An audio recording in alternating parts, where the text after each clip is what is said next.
anyone who goes for Hajj is a mihman, is a guest of Allah subhanahu wa ta'ala. And when you have a guest at home, who opens the door? Unless your child opens it by accident, but who opens the door?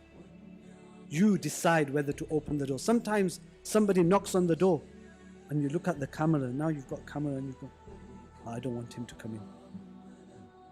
And you avoid. You pretend you're not in.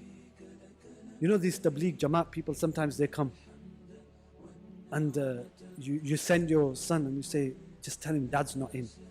So he goes and says, dad said he's not in. Yeah? Dad said he's not in.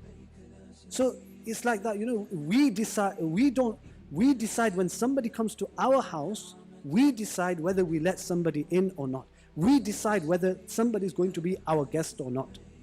In the hadith, the Prophet ﷺ says that those people who perform Umrah and Hajj, they are the wafdullah, they are the guest of Allah subhanahu wa ta'ala. So who's going to allow a person to go into their house? Allah. We have to change our mindset. Everything else is a means, and we have to try and adopt the means. But eventually the final answer is from Allah. The final answer is from Allah. And we have to put that into our hearts and our minds, that we believe that everything is from Allah. Nobody goes for Hajj except by the will of Allah. Allah is the one who takes. Allah is the one who takes. You can be as rich as you want.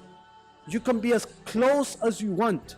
But I can give you, you can stand up here and say, Maulana, I'm going because of my money. And I will give you someone who's got 10 times, 100 times, 1,000 times more money than you. Why haven't they gone? And if you say, I'm close to Allah subhanahu wa ta'ala, I pray tahajjud every night, I can give you hundreds and thousands of people who are more closer to Allah subhanahu wa ta'ala than you. We don't go because of our closeness or piety or our richness. We go to Hajj because Allah subhanahu wa ta'ala has chosen us to go for Hajj. That's the bottom line. There is no other reason why we end up where we end up if we end up in the plain of Arafah. May Allah subhanahu wa ta'ala take us all there.